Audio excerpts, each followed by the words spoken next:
একটা ছোট্ট ডেট যেটা মাকির জীবনে সবচেয়ে বড় পরিবর্তন আনতে চলেছে। যে ছেলেটা ধীরে ধীরে নিজের ফিলিংস বুঝতে পেরেছিল সে এবার উমির সঙ্গে কাটাবে তার জীবনের সবচেয়ে বড় মুহূর্ত। কিন্তু এই সুন্দর মুহূর্তগুলোর মাঝে হঠাৎই সামনে চলে আসে মাকির বাবা এবং এমন কিছু সত্যি যা তার পুরনো স্মৃতিগুলোকে আবারও জাগিয়ে তোলে। একদিকে নতুন ভালোবাসা শুরু আর অন্যদিকে পরিবারের পুরনো সম্পর্কের জটিলতা। মাকি কি তার অতীত ভুলে আবারও সামনে এগিয়ে যেতে পারবে নাকি পুরনো সম্পর্কের ছায়া আবারও তার জীবনকে বদলে দেবে? তো চলুন শুরু করা যাক আজকের রোমান্টিক গল্পটাকে।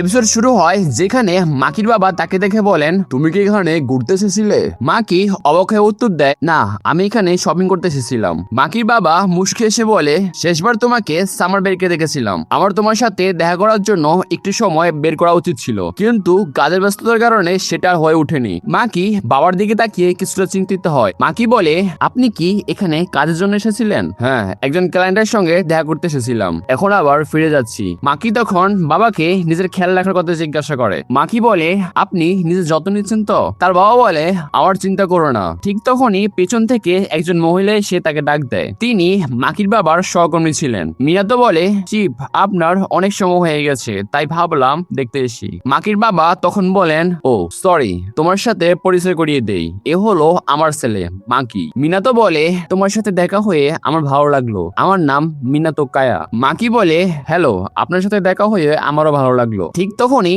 মাকির ফোনে অমির মেসেজ আসে। মাকি বুঝতে পারে অমি হয়তো তার জন্য অপেক্ষা করছে, তাই সে সেখান থেকে চলে যাওয়ার সিদ্ধান্ত নেয়। মাকি বলে, মনে হচ্ছে আমি একটু ব্যস্ত হয়ে পড়েছি, তাই আমি এখান থেকে যাই। পরবর্তী দৃশ্যে দেখা যায় মাকি উমির সঙ্গে খাবার খেতে এসেছিল, কিন্তু মাকি তখন অন্য চিন্তা হারিয়ে গেছিল। উমি লক্ষ্য করে মাকি তার কথা শুনছে না, তাই সে একটু রেগে যায়। মাকি বলে, সরি, আমি একটু অন্যদিকে মন দিয়ে ফেলেছিলাম। এরপর ইউ তিনজনের কাছে আসে আর তিনজন মিলে খাবার অর্ডার করে। তারা একসাথে গল্প করতে শুরু করে। তিনজনই একে অপরের সাথে মজা করে, হাসাহাসি করে এবং আনন্দের সাথে সময় কাটায়। মাকির মনেও একটা ভালো অনুভূতি তৈরি হয়। মাকি মনে মনে বলে, মনে হচ্ছে এই বছর আমি অনেক ভালো স্মৃতি তৈরি করতে পারবো, তাই আমার গত বছরের ঘটনাগুলো ভুলে যাওয়া উচিত। পরের দিন আসে তাদের ডেটের দিন। উমি মাকির বাড়িতে আসে। সে ঘরে বসার পর মাকি হঠাৎ তার পায়ের দিকে তাকায়। উমি সেটা লক্ষ্য করে, অবাক হয়ে জিজ্ঞাসা করে, তুমি এইমাত্র আমার পা দেখছিলে? মাকি একটু অসুস্থ হয়ে যায়। মাকি বলে,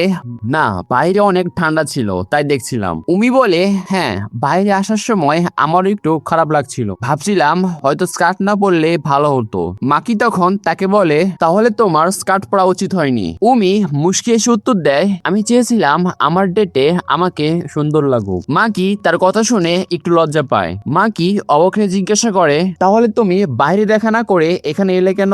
উমি তখন নিজের অনুভূতির কথা বলে। উমি বলে, কারণ আমি যত দ্রুত সম্ভব তোমার সাথে দেখা করতে চেয়েছিলাম। মাকি, বলো তো আমি কেমন লাগছি? মাকি কিছুক্ষণ চুপ করে থাকে। মাকি বলে, এটা তোমার সামনে বলতে একটু লজ্জা লাগছে, কিন্তু তুমি সত্যি অনেক সুন্দর লাগছো।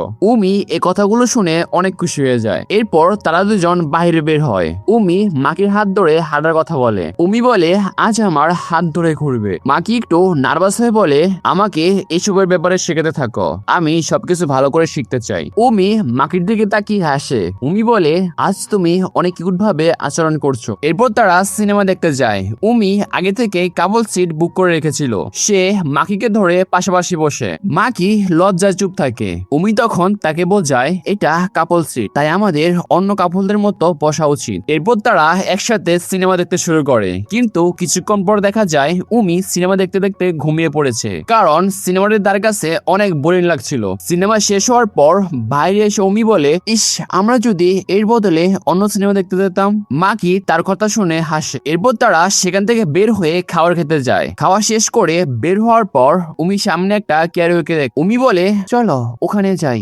মাকি অবাক হয়ে যায়, কারণ সে আগে কখনো ক্যারিওতে যায়নি, কিন্তু উমি তাকে হাত ধরে জোর করে তাকে নিয়ে যায়। এরপর তারা ভেতরে প্রবেশ করে। ক্যারিওতে যাওয়ার পর উমি প্রথমে গান গাওয়া শুরু করে। সে গান শেষ করার পর মাকির দিকে তাকায়, তারপর তাকে গান গাইতে বলে। উমি বলে, এবার তোমার পালা মাকি। কিন্তু মাকি একটু অস্বস্তি অনুভব করে। সে গান গাইতে অভ্যস্ত নয়, তাই সে দ্বিধায় পড়ে যায়। মাকি বলে, আমি জানি না আমি এটা ঠিকভাবে করবো কিনা। উমি তখন তাকে সাহস দেয়। সে বলে, একা না গিয়ে দুজন মিলে গান গাইতে পারো। মাকি তখন একটু স্বাভাবিক হয়। উমি বলে, তাহলে আমরা দুজন একসাথে গান গাইবো। উমি মিউজিক চালু করে দেয়। এরপর মাকি আর উমি একসাথে গান গাইতে শুরু করে। দুজনেই অনেক অনেক আনন্দ করে। গান শেষ হওয়ার পর তারা ক্যারিও থেকে বাইরে বের হয়। উমি মাকির গানের প্রশংসা করতে শুরু করে।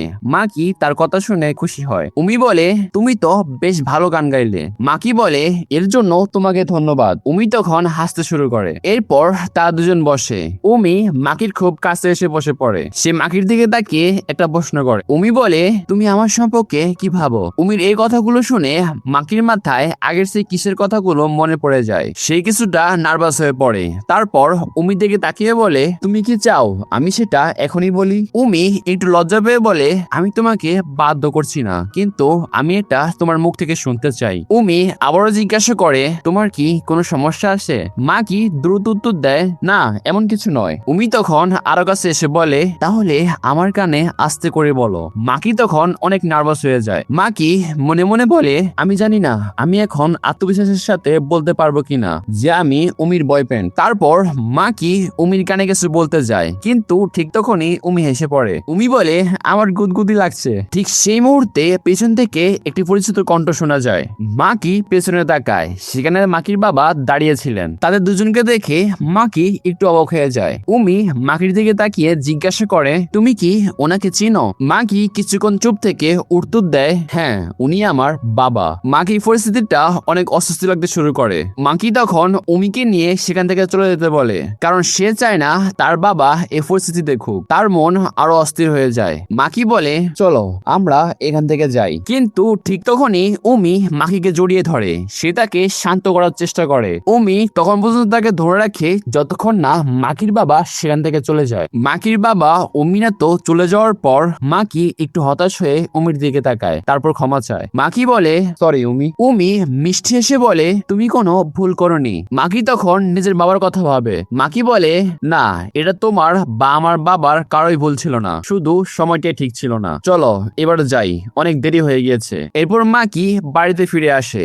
সে আবার তার মাকে ধূমপান করতে দেখে। মাকির মা তাকে দেখে একটু অস্বস্তি বোধ করে। মাকির মা বলে, সরি। তারপর মাকির দিকে তাকিয়ে জিজ্ঞাসা করেন, তোমার ডেটটা আজ কেমন গেল?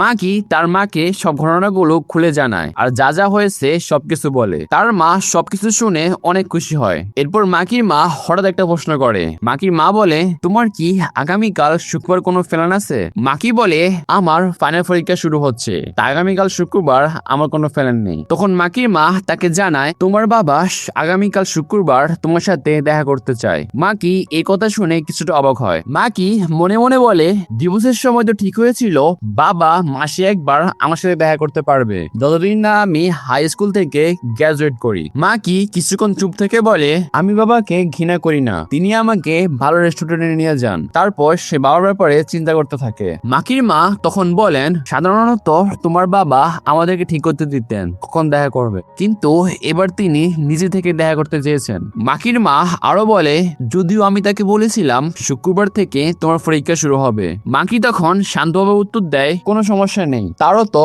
অধিকার আছে, তিনি আমাদের আর্থিকভাবে সাহায্য করেন। মাকি মনে মনে বলে, মার কি মিনাতুর ব্যাপারে কিছু জানা আছে? বাবার ডিভোর্সের পর কি তাদের সম্পর্ক শুরু হয়েছিল, নাকি তাদের সম্পর্ক আরো আগে থেকে ছিল? হয়তো এটা আগে থেকে ছিল, কিন্তু মা কিছুই জানতো না। ঠিক তখনই মাকির মা তাকে জিজ্ঞাসা করে, মাকি কি হয়েছে? মাকি নিজের চিন্তাগুলো লুকিয়ে ফেলে। মাকি বলে, কিছু না, হয়তো আমি একটু তাড়াতাড়ি উঠে গিয়েছিলাম, তাই হয়তো। মাকির মা হাসি দিয়ে বলে, আমি ডিনার তৈরি করছি, তুমি আগে গোসল করে নাও, আর আজকের জন্য উমিকে ধন্যবাদ জানিয়ে দিও। মাকি কিছুক্ষণ চুপ থাকে। তারপর মাকে একটা হঠাৎ প্রশ্ন করে। মাকি বলে, আপনি কি এখনো বাবাকে ভালোবাসেন? মাকির মা অবাক হয়ে তাকান। তিনি বলেন, তুমি এমন প্রশ্ন করছো কেন? মাকি তখন একটু অস্বস্তিতে পড়ে যায়। মাকি বলে, সরি, আসলে অনেকদিন ধরে বাবার সাথে দেখা করিনি, তাই মনে হলো জিজ্ঞাসা করি, আমার কি এই প্রশ্ন করা উচিত হয়নি? মাকির মা হেসে বলেন, না কোনো সমস্যা নেই। মাকির মা শান্তভাবে বলতে শুরু করেন, ডিভোর্সের সময় আমরা অনেক সময় পার করেছি, অনেক কঠিন পরিস্থিতির মধ্যে দিয়ে যেতে হয়েছে। তিনি কিছুক্ষণ চুপ থেকে বলেন, কিন্তু হয়তো আমি এখনো তাকে ভালোবাসি। মাকি অবাক হয়ে তার মায়ের কথা শুনতে থাকে। মাকির মা বলে, কখনো কখনো আমি তার মুখও দেখতে চাই না, কিন্তু আমাদের তিনজনের ছবিগুলো আমি এখনো ফেলে দিতে পারিনি। মাকি বলে, আমাদের ছবির অ্যালবামও আছে? তার মা মুশকিয়ে উত্তর দেয়, হ্যাঁ আছে, এখানে তোমার 15 বছরের সব ছবি আছে, আর হয়তো তার থেকেও বেশি, কারণ তোমার জন্মের আগেই তো আমাদের দেখা হয়েছিল। তারপর তিনি পুরনো ছবিগুলো বের করেন। মাকি ছবিগুলো দেখতে শুরু করে। পুরোনো দিনের স্মৃতি দেখে সে আবেগপ্রবণ হয়ে যায়। তারপর অবাক হয়ে বলে, আমি জানতাম না আমি ছোটবেলায় এত কাঁদতাম। মা বলে, হ্যাঁ তুমি ছোটবেলায় এমনই ছিলে, কেউ তোমাকে কোলে নিলেই তুমি কান্না শুরু করতে আর সব সময় আমার পিছনে লুকিয়ে থাকতে। যখনই তোমার ছবি তুলতে চাইতো তখন আমাদের অপেক্ষা করতে হতো কখন তুমি অন্যদিকে তাকাও। তোমার ছবি তোলা সত্যি অনেক কঠিন ছিল। মা কি এসব শুনে মনে মনে ভাবে, আমি এখন মাকে কিছুই বলতে পারবো না। আমাদের জীবন ধীরে ধীরে স্বাভাবিক হয়ে আছে, আমি এটা নষ্ট করতে চাই না। তাই আজ আমি যা দেখেছি সেটা মাকে বলবো না, আমাকে এটা মা আর আমার জন্য করতেই হবে। এরপর সময় গিয়ে যায়, মাকি আর মা স্বাভাবিকভাবে সময় কাটাতে শুরু করে। তো বন্ধুরা, আজকে এপিসোডে আমরা দেখলাম মাকি আর অমির সম্পর্ক আরো এক ধাপ এগিয়ে গেল। মাকি কি তার পরিবারের অতীতের সত্যগুলো মেনে নিতে পারবে, আর অমির সাথে তার সম্পর্ক ভবিষ্যতে কোন দিকে যাবে সেটা জানতে হলে পরবর্তী এপিসোডটি অবশ্যই দেখতে হবে। তো বন্ধুরা, ভিডিওটি ভালো লাগলে চ্যানেলকে লাইক ও সাবস্ক্রাইব করে রাখুন। তখন কোনো ভিডিও দেখা করবো, তখন পর্যন্ত বিদায়।